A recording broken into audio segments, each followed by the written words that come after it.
Caitlin Clark's first game in the European League was like dropping a firecracker in a room full of basketball fans. Everyone knew this day was coming, but no one quite expected it to unfold like this. The buzz had been building for months. Clark's move to the European League wasn't just about a star athlete joining a new team. It was about the intersection of raw talent with uncharted territory. In both Europe and back in the States, fans had been holding their breath for her debut, but the excitement hit a whole new level once she stepped onto the court. But before we proceed further, don't forget to smash that like button and subscribe. From the moment Clark emerged for warm-ups, there was an unmistakable electricity in the air. It was the kind of energy that travels in waves, passing through crowds, making its way from row to row, and finally exploding into cheers as she took her first practice shot. The die-hard basketball followers who had spent years watching the European League evolve were now seeing something completely different in Caitlin. There she was, bouncing the ball with a casual confidence, throwing playful no-look passes to her teammates as if to say, "Relax, I got this." And judging by the crowd's roaring approval, they were more than happy to let her take the reins. Clark's European debut wasn't your standard start. It wasn't a cautious, feel-out-the-new-league sort of affair. From the jump, she was relentless. She showed no hesitation in asserting herself, launching three-pointers and driving straight to the basket with an intensity that caught her opponents off guard. There was no easing in or finding her rhythm. It was all gas, no brakes. It wasn't long before the fans began chanting her name, a chant that started shyly but grew louder with every basket she sank. The arena, which had only moments ago been a bubbling cauldron of anticipation, was now in full-blown celebration mode. Her first few possessions were enough to send shockwaves not only through the arena but also through the sports world. Commentators back in the States, who had risen early or stayed up late to watch the stream, couldn't help but react in awe. WNBA analysts took to social media, blowing up timelines with reactions like, "Are you seeing this?" and "Someone check her passport." The game was being watched by many WNBA fans who had heard the legends of Caitlin Clark's ferocity, but weren't quite sure how she'd measure up in Europe. Clark's performance didn't leave them guessing for long. She was here to make a statement, and everyone watching understood it immediately. What caught everyone off guard wasn't just Clark's offensive firepower, but her undeniable knack for controlling the game. When she wasn't raining down three-pointers, she was dishing out passes that made defenders question their eyesight. One sequence had her faking a drive to the hoop, then pulling back for a pass that zipped between two defenders into the hands of a teammate for an easy layup. The crowd collectively inhaled in shock, and some could only shake their heads in disbelief. It wasn't just the fans who were struggling to keep up. Her opponents, seasoned professionals in their own right, were clearly left scratching their heads, trying to figure out how to contain this new threat. But Clark, for her part, seemed to be having the time of her life, playing as if the rules of basketball had bent themselves to her will. In the locker room before the game, Clark had reportedly told her new teammates, "Just play your game, I'll fit in." While this might sound modest, it's anything but.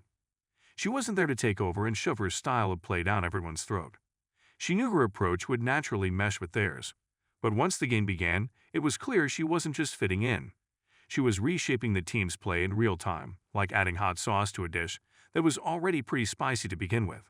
Her teammates seemed to feed off her energy. You could see it in the way they hustled for loose balls and the extra pep in their step when setting screens for her. Back in the WNBA circles, there was almost an unspoken rivalry about how Caitlin Clark's game would translate overseas. Some critics had downplayed her move, suggesting that the more physical and defense-heavy European style might stifle her usual freedom. But Clark silenced those doubters quickly. She didn't just rise to the challenge, she bulldozed right through it. And she did it all with that signature calmness. There were no unnecessary theatrics or chest-thumping displays. She didn't need them. Her grin after nailing a deep three-pointer and her casual head nod to the crowd said it all. The European League's crowd was a mixed bag, seasoned locals, basketball purists, and curious onlookers wanting to see the hype firsthand. As Clark's shooting performance began to climb, something happened that rarely occurs in sports venues, a noticeable shift in allegiance. Fans who had arrived decked out in opposing colors found themselves involuntarily nodding in approval, muttering, "Okay, this kid's the real deal." By halftime, even the most ardent skeptics had started enjoying the show. For Caitlin, the game seemed almost like a playground, except the stakes were sky-high, and the audience stretched from Lisbon to Los Angeles. And maybe that's what makes her so captivating to watch. There's an element of joy in her style of play that draws you in. She didn't seem weighed down by the magnitude of the moment. If anything, she seemed to draw power from it. You could almost imagine her narrating the action in her head. Let's hit them with this step back three here, or yeah, I'm going to no-look this one. There's a spontaneity to her game that feels unscripted, like she's painting in broad strokes rather than sticking to a precise blueprint. Of course, any great performance comes with its hiccups, and Clark wasn't without a few. There were moments when she got a bit too flashy or tried to force a pass that wasn't there. But even those mistakes seemed to earn her some respect. It was a reminder that she's not a machine, just a ridiculously talented player figuring things out in real time. When her coach gestured to slow things down after one risky play, Clark sheepishly threw up a hand in acknowledgement, as if to say, "My bad, got carried away." And the crowd laughed, not with ridicule, but with that kind of admiration you reserve for someone who's good at what they do but isn't afraid to show they're human too. For WNBA fans watching from home, this was a turning point. Caitlin Clark wasn't just a domestic talent anymore. She was proving that she could cross borders and still be a dominant force. The commentators dissecting her debut on TV didn't need to reach for comparisons or excessive praise. The proof was in the game itself. Clark's skill set wasn't just traveling well. It was setting up camp and making itself at home. The ripple effects of her performance stretched beyond the hardwood. On social media, fans and analysts began debating. What does this mean for the future of international talent crossover? Is Clark going to spark a new wave of young WNBA stars taking their talents abroad? The possibilities were endless, and suddenly everyone wanted a piece of the Caitlin Clark story. From a purely basketball standpoint, the implications were significant. Here was a player who was already reshaping the way people viewed the women's game in the States, now threatening to do the same in Europe. Her success wasn't just her own. It became a shared victory for those who had been advocating for women's basketball to receive the recognition it deserved. Back in the arena, as the game wore on and Clark continued to pile up points and assists, there was a sense that something big was happening. The fans seemed to understand that they weren't just watching a game. They were witnessing a shift.